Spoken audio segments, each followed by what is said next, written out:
by Shab Abed. This is Democracy Now!, democracynow.org, The War and Peace Report. Our guests are three-time Oscar-winning director Oliver Stone, as well as historian Peter Kuznick. And they have written the book, The Untold History of the United States. I'm Amy Goodman with Juan Gonzalez. Well, I also want to ask about President Reagan. In your book, Oliver Stone, The Untold History of the United States, you have a chapter titled Death Squads for Democracy. This is Reagan in 1983 giving an address on Central America.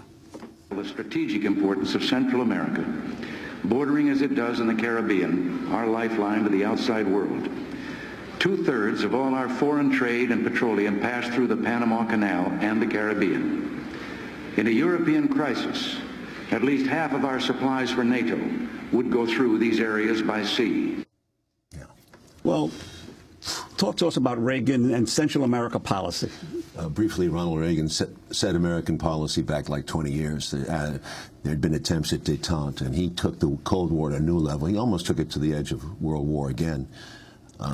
You know, he said constantly, he said that the Soviet Union was ahead of the United States in every military capacity. And he pumped up, but we never were. In all this time, these 70 years since the Cold War, we were always ahead. But we were always the underdog in our own mind. So Central America, in Reagan's mind, becomes the bulwark of communism in this country. We're being threatened again. They're coming in. The Sandinistas in Nicaragua are very dangerous to the underbelly of Texas and Arizona. They're going to come up. He's worried about Guatemala. He's worried about Honduras going red, and Salvador, very important. So he starts basically a dirty war in these Central American countries. I was there. That's when I went back to the East. I made a film called Salvador and hung out, and I saw soldiers. It reminded me of my own experience in Vietnam. Young soldiers in the streets of Tegucigalpa, walking around lost, white skin and all that, and saying, "What are you doing here?" You know, they don't know. And I asked them, "Do you remember Vietnam?" And they shrugged. They said, "Not really. We don't know much about it, or we don't want to discuss it, sir." So it was a death squad's terror. The right-wing parties of Central America took their nod from Reagan and killed a lot of. In Guatemala, it was the bloodiest, but certainly in Nicaragua, the Contra War was a dirty war. And of course, you went back years later and told the story of the change in Latin America, right? As you went country by country. Many years later. Yes. Yeah, that's the 1990s. That comes out of the economics of Reagan. The South America is decimated by really the International Monetary Fund and the World Bank play a huge role, and the people turn against it. These are democratically elected new leaders in the 21st century. They came in because of the disastrous policies of Reagan. I wanted to get to President Obama before the end of this conversation. In the last chapter of your book, The Untold History of the United States, it's called Obama, Managing a Wounded Empire, Oliver Stone. Yeah, no, it's... You're fiercely critical of him, but you also supported him. I supported him because the alternative was more frightening. It's a limited choice that Americans have. We live inside now no longer a national security state. I think it's a global security state. Obama has made it very clear, as did Romney, that it's about American power. We are the, quote, indispensable nation in the world, which is a form of American exceptionalism. And he made it very clear that he is going to take troops and so forth out of Afghanistan and Iraq, but he's committing on a full spectrum dominance to a containment of China. He said it. Hillary Clinton has said the 21st century will be America's Pacific century, which is a version, an echo of Henry Luce's statement. So it doesn't end, and and you'll see Obama, I think, is going to move, making alliances, treaties with countries all around the world. He's already expanding the Bush version of security. You know about the terror state. I guess you have done shows about. He hasn't gone back on any of the civil liberties laws. Peter, you want to add something? And he's expanded it. I mean, we were so critical of Bush for doing surveillance against people without judicial review.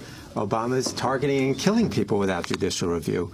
We're acting as judge, jury, and executioner now. This is President Obama on the secret drug war on CNN, a drone war. It has to be a target that is authorized by our laws. It has to be a threat that is serious and not speculative. It has to be a situation in which we can't capture the individual before they move forward on some sort of operational plot against the United States. And this is an example of where I think there's been some misreporting. Our preference is always to capture if we can, because we can gather intelligence. But a lot of the terrorist networks that target the United States, the most dangerous ones, operate in very remote regions, and it's very difficult to capture them. And we've got to make sure that in whatever operations we conduct, we are very careful about avoiding civilian casualties. There is President Obama speaking. We only have a minute left, but I was just thinking about the Yemeni cleric al-Awlaki's 16-year-old son who was killed, Abdurrahman al-Awlaki, 2 weeks after his father was killed, also in a drone strike. Human beings is one. People will hate us more for doing this, and we're invading the sovereignty of Pakistan and Yemen and so many countries. I mean, the United States is acting with impunity, but the bigger issue is simply that there's been never, in the history of empires, and they've all fallen, no one has a monopoly on any weapon ever. And whether it's the atomic bomb, it's copied, or the hydrogen bomb, or in this case, Predator drones will be made by other people, and they will be coming this way, or to our base. We have 800 bases around the world under this empire that we've created. So we're very vulnerable, and also we've created hatred. And it doesn't work. That's the other point, that when we started our drone attacks in Yemen, there were 300 members of al-Qaeda there. Now there are 700 or 800 members. It backfires, these policies. We just make people hate us. We refer to the CIA operators who target people in Pakistan, refer to them as bug splats, people who are killed there. To the Pakistanis, those are human beings. To the operators here, they're bug splats. And that's the attitude. We have to get some comprehensive peace plan going. We have to join the rest of the world, and we have to be part of the United Nations, not an outlier, and that's where we... Well, you're finished. I'm finished. Three-time Oscar award-winning filmmaker Oliver Stone and historian Peter Kuznick, I want to thank you both for being with us. Their book, The Untold History of the United States, their 10-part miniseries on Showtime is Monday evenings. We will link to it at democracynow.org, and we will continue the conversation after the show. We'll post it at democracynow.org.